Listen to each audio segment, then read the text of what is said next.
Guys, update ko lang kayo kasi meron tayong bagong campaign sa OKX. This is earn a share of 20 million Huma token prize pool. So this is for new users, mga hindi pa nagtitrade, hindi pa nagde-deposit. So if ginawa niyo itong mga task na to, meron kayong airdrop ng Huma token kung saan pwede mo siyang ibenta, pwede mo siya gawing USDT, pwede mo siya gawing Philippine peso. So explain ko lang sa inyo paano mag-run tong campaign na to. So first of all, kailangan mo muna mag-join sa campaign. So if hindi ka ginawa mo tong mga tasks na to pero hindi ka naman nag-join, wala kang makukuha ang rewards, okay? So lilive ko na yung link, itong link na to sa description sa baba. So click nyo yun. So if wala pa kayong account sa OKX, click nyo yun. Okay lang din doon. Pwede kayo mag-register doon. So explain ko sa inyo yung pinaka-basic task, yung pinaka-unang-unang task kung saan pwede kang kumita ng, or sure na magkakaroon ka ng 100 Huma token. Ang kailangan mo lang gawin, there are so for sub-task, and limited lang to, no? Makikita mo, 60,000 participants lang ang pwede mag-claim nito, and so far, nasa 1,000 plus pa lang. So matagal-tagal pa naman, marami pa namang slots para sa inyo. So kailangan mo lang gawin is, mag-enroll ka sa campaign muna. Again, click mo lang yung link sa description sa baba. Mag-deposit ka ng at least 100 USDT, whether galing sa ibang exchange yung USDT mo, papunta sa OKX, pwede yan. Or galing sa P2P, magka-cash in ka, pwede yan. Next is pwede magti-trade ka ng 100 worth of USDT ng Huma. So, basically, ang requirement mo para makakuha ka ng rewards ito is kailangan mo ng at least 100 USDT o at least 120 siguro kasi syempre mag-provide ka pang mga trading fees, no? Mga ganyan.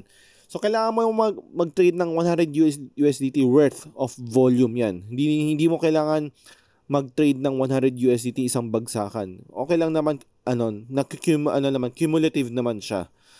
Right? So, pag nagawa mo yan tatlo, and then mag-maintain ka lang ng deposit, ibig sabihin yan, hindi mo siya withdraw yung pera mo, yung parang hindi ka mag-hit and run lang dito sa campaign na to, parang ganyan. So, kailangan mo lang siya i-maintain for 3 days. Once nagawa mo yan, meron ka ng 100 Huma token. Now, for advanced users naman, sa merong mas malalaking capital, yan. So, meron din tayong ganyan. So, kailangan mo lang is mag-deposit ka ng 1,500 USDT naman. Almost the same, no? Mas mataas lang yung puhunan, 500 USDT. So, ano yan nagsastock yan. So, if nagawa mo to, merong 100 Huma. Pag nagawa mo din to, meron kang 300 Huma. But again, these are for exclusively for new users lang. So, kung existing users ka na, hindi ka na makakasali dito sa dalawa na to. But, meron tayong campaign or task for all users. So, this one is limited lang, up to 24,000 lang yan. And so far, 5,500 na ang nakapag-claim. So, here, kailangan mo ng at least 300 USDT. So, same lang din sa una mong first two tasks. Pero dito naman, 300 lang.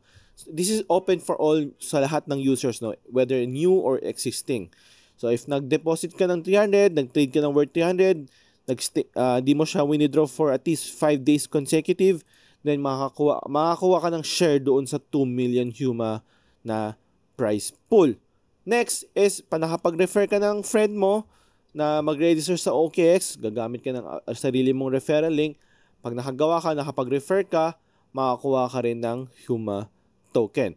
So, meron tayong mga terms and conditions dito. So, make sure basahin nyo kasi kung binasa ko to isa-isa, tatagal tayo dito sa video to. So, basahin nyo lang to on your own time.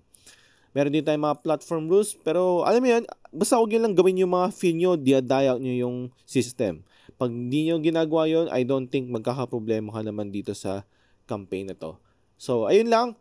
Again, lilive ko na yung link ng campaign na to sa description sa baba. Make sure na mag-join kayo bago kayo gumawa ng deposit or mag-trade ng Huma tokens. Yun lang. Thank you. Bye-bye.